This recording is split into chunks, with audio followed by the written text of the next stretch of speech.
आयच्या या खाशेल्या कार्यावळीत तुमकां सगळ्याक येवकार. Today we have a very very special guest with us. We have Lokayukta of Goa, Justice P.K. Misra. Sir, welcome to the show. Let me begin with a very, very simple question. Uh, how did Goa treat you, and what are your feelings today about this state where you are getting lot of appreciation for your work? I have been in Goa since March 2011. And I can say that Goa is actually a beautiful place and people are very cooperative, very friendly. So I must say that Goa has treated me very well. So how has been this tenure? How would you describe your tenure and the experiences you got during this period? No, experiences actually I worked there first as the chairman of Human Rights Commission. And subsequently from April 28th, 2016, I worked as Goa Lokayukta. Yeah.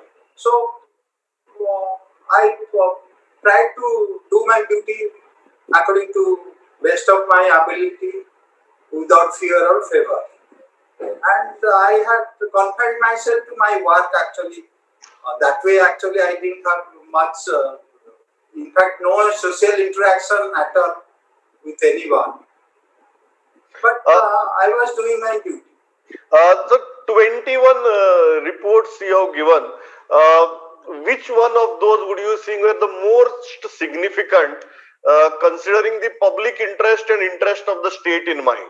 So actually, as far as I remember, my first, there was some report relating to a recruitment process in the GMC, and I made a recommendation that the two of the candidates, they should be appointed, and ultimately maybe after some delay, but ultimately that was acted upon, and those two persons got appointed in the GMC as physiotherapists.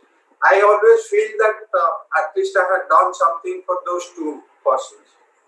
Then subsequently my other report, which was of some importance, was relating to that beach cleaning scam, wherein I had, it was against, I think, some minister then, Mr. Padlekar, if I remember. So there I had made the recommendation that it should be, FIR should be registered, and it should be, I also said, it should be handed over to CBI for investigation. Yeah. However, first part of my report for registration of FIR, that was accepted, and I think some FIR has been registered by the SCB. But the other part relating to getting it investigated by CBI, that was not accepted by the competent authority, the Chief Minister, the then Chief Minister, late Mr. Parikar.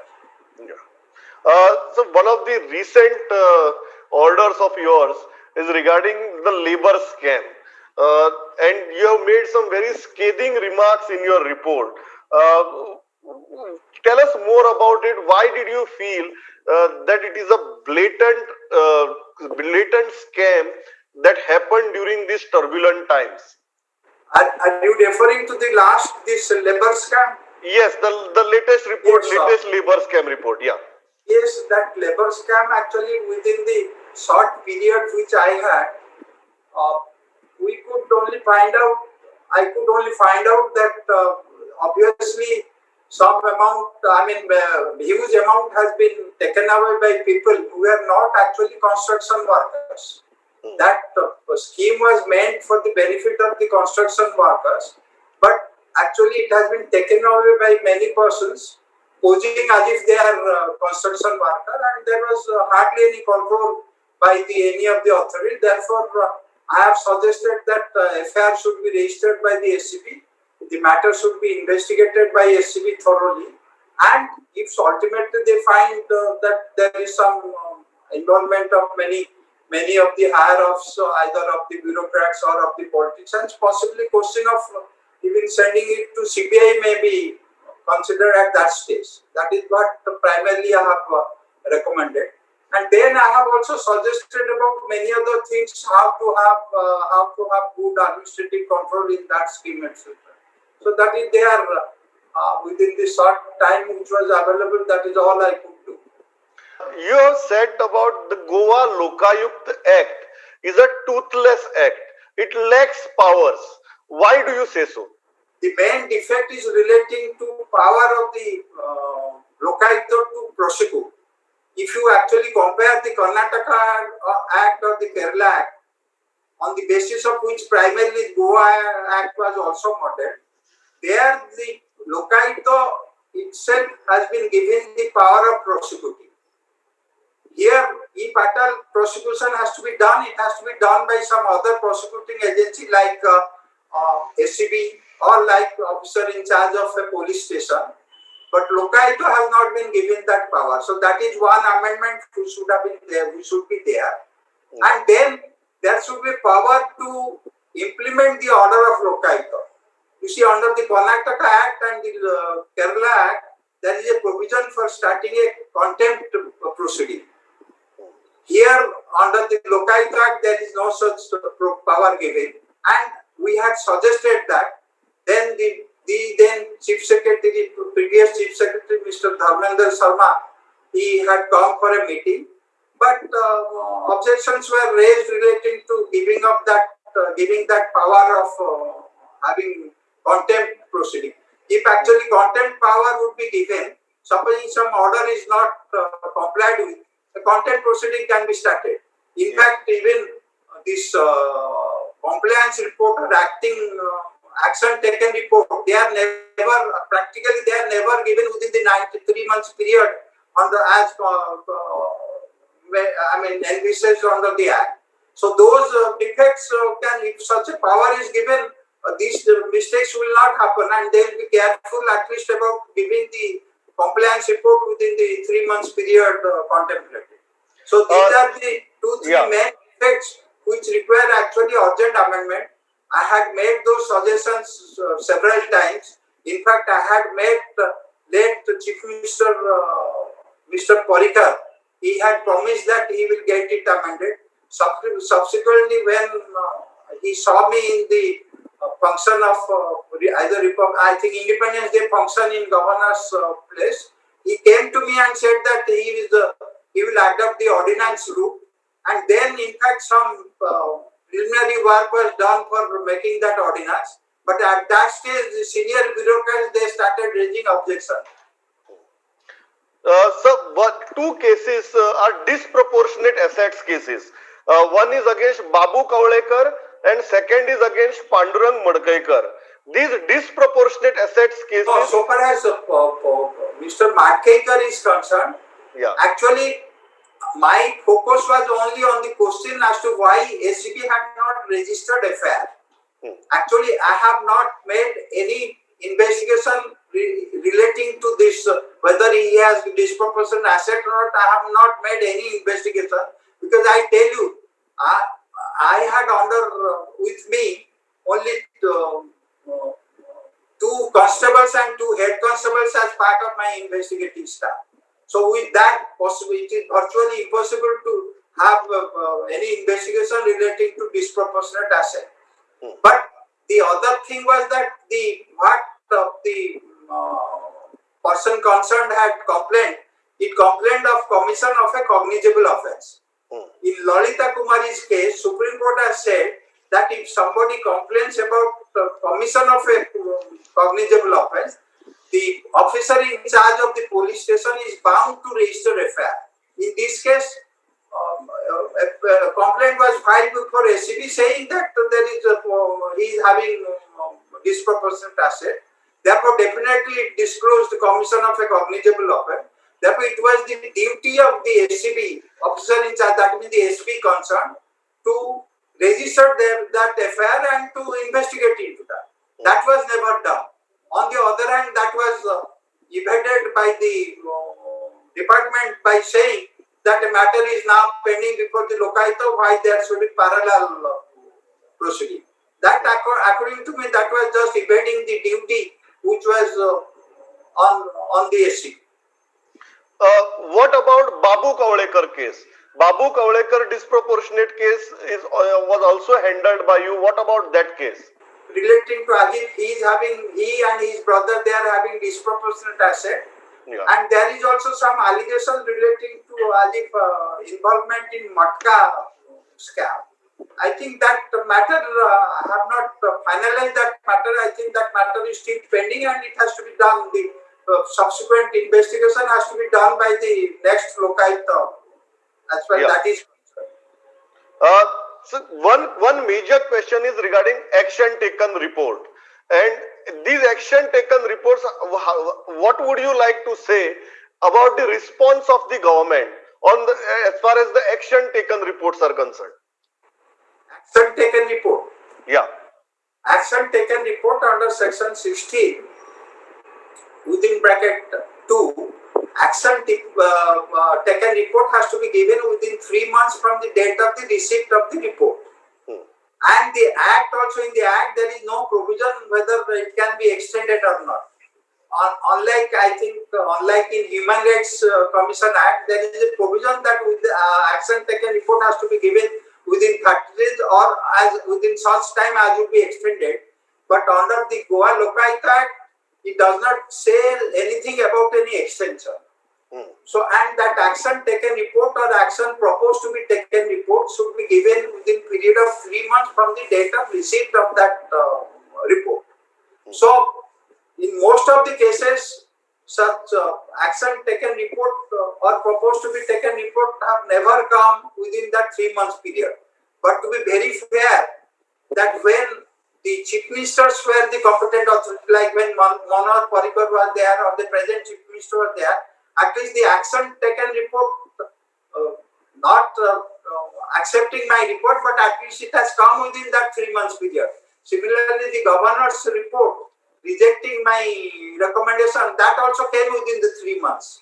But when I found that when it has been the chief secretary, particularly the previous chief secretary, the never it came within that 3 months period. So there, I don't know what is the remedy. According to me, one remedy is to start a contempt proceeding. So one question is regarding government rejecting the reports of Lokayukta.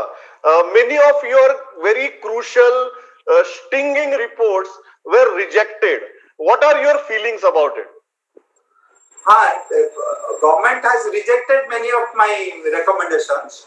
They are under the act. When my recommendations are not accepted and I am not satisfied with the reasons given, I have a right under the Lokayukta has a right under the under section 16 within bracket 3 to make a special report to the governor. So wherever I found that the reasons given for not accepting my report were not proper or not justified, I have made such special report to the governor. As far as I remember, within this year, possibly I must have made at least, I think, 3 special reports to the governor, including that report relating to mining scam, where I have used the word like Dhritarashtra, blind person like Dhritarashtra, and some other also I have given special report to the governor. And I expect that such special report made before the governor should be placed before the assembly, in keeping in line, keeping in view the sentiment of section 16.4. Those reports should be placed before the assembly. Actually, the annual reports are also supposed to be placed before the assembly. But as far as my knowledge goes, I have given 4 annual reports right from 2016 now in 2020. Not a single report has been placed before the assembly. How has been Goa government's attitude towards the office of Lokayukta? It is most non-cooperative. It is most non-cooperative, to use very mild words. It is very non-cooperative. I tell you, the government has got a power to make a reference to Lokayukta under section 9 of the Act. They can make a reference. So even they had made the references in 3-4 cases. In even those matters which government themselves had referred, they were not taking any subsequent step by way of appointing a nodal officer to look after the case and what should be done, etc. In spite of my request. For example, in that DIG Gupta's case, it was a reference made by the government themselves. But subsequently, I said that you have made the reference, you send a nodal officer to how to go about it. But there nothing, no response came. Similarly, much earlier there was a reference made by the government. There was no officer was coming to assist the Lokayukta. So therefore, actually, they are making the reference and thereafter they are not taking any steps. It is what is the point in making a reference? So what about the support system to the office of Lokayukta in terms of investigation? Is it enough? And if not, what more needs to be done? Support system, actually, the less said, the better. So far as institution of Lokayukta is concerned, from the very beginning, almost till the end, there are 4 police personnel. 2 of them are constables, 2 of them head constables. They were a part of the investigating staff. Then there were 2 clerical staff. They were appointed through some contract agency. They were not regular clerks appointed by the office of the Lokayukta. Then there was a court officer, a retired person as a court officer, a retired person as a register of the institution. Then there was a secretary who is still continuing as a secretary. He is also a retired person and he is also secretary of or some in charge of some other departments. And there is also an undersecretary who is also in charge of some other department. And a retired person is there as an accounts in the account section. And the peon, one peon is there. This is the, and of course a steno is there. Again, a retired person is there as a steno or the, what you call as private secretary. This is the entire staff. And of course, the building which has been given, actually government had promised to give one more wing of that particular building, but it has not yet come. So therefore, there is even the space, there is a shortage of space there, and that is all. So the support staff was minimal, but I must be very grateful to those people. Actually, in spite of that, they have helped me very much. And they were very cooperative. All those persons, they have worked, beyond the expected to run the institution. So I must be thankful to those persons. Surprisingly, your security cover was also removed one day before you demitted the office. What do you attribute it to? Oh, that's a minor thing. I don't know. Is being blown out of proportion. You see, I retired with effect from 16th, and I think on the 18th evening or 19th evening, those security persons were attached to my house. 4 security persons were attached to my house, and 2 personal security officers were given to me. They were to accompany me whenever I used to go in a car. So I think with effect from 18th or 19th, they were withdrawn.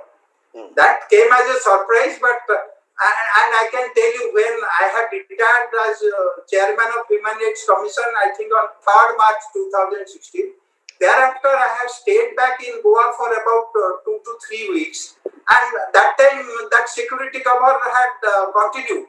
Even though I had retired as chairman of Human Rights Commission, that security cover had continued. But this I found, it was written, but according to me, it's not, if it was done if it was actually done, deliberately done, according to me, it's a very childish reaction or a childish reaction. But otherwise, it should not be blown out of proportion. It's just a minor thing. Yeah. Personally, I never required any security anywhere. Therefore, it's a very minor thing. So last question, what is your message to Goa government? No, I tell you, this governance is, whether in Goa or in any other part of the country, according to me, governance is always below the expected level as expected by the citizens. And this is there in every state. Lot of maladministration is there in every government. So that way, Goa government is not anyway any different from any other state government. So it is there. This maladministration is there in every government, unfortunately. So last this thing, what is your message to the people of Goa? I am very grateful to the people of Goa for the love and affection which has been shown to me. Goan people are very friendly. Goa is a beautiful place and it's a very healthy place. I can tell you during these 9.5 years, I never had any cold or cough or anything like that. Whereas in Odisha, my past experience was that with every change of season, I will have this flu or cold and cough. But in 9.5 years of Goa, I never had that anything. Of course, there are some other minor health problems, but that comes with the old age. But otherwise, Goa is a very healthy place, and people are very good, and that is all. But unfortunately, I could not see most part of Goa because most of the time I was keeping to myself because of the nature of my office. First as chairman of Women Rights Commission, and subsequently, more particularly as Lokayukta, I was actually maintaining a very low profile, and hardly I didn't have any social interaction with any people. But I had some interaction with some of my neighbors, some Goans, very helpful people, and some Odia families are there also. They are in Pasco or Madgaon. I had some interaction with them. But I am thankful to the entire Goan people. Sir, thanks a lot for talking to us, taking this time out. Whatever work you have done, I hope it only continues positively. Thanks a lot for talking to us. Thank you very much. But through you, I would like to convey a message to my successor.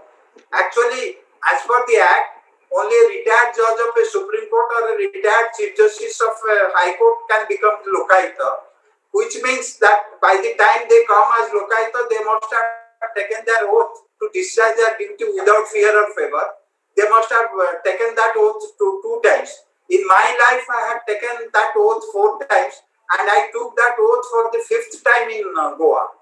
And I hope and expect that my successor also should be true to that oath which is taken to discharge his duty without fear or favor. That is my message to my successor. Thanks a lot, sir, for talking to us. You took your time out and spoke to us today on all your achievements, all your reports, and how Goa has treated you. Thanks a lot. Thank you. Thank you.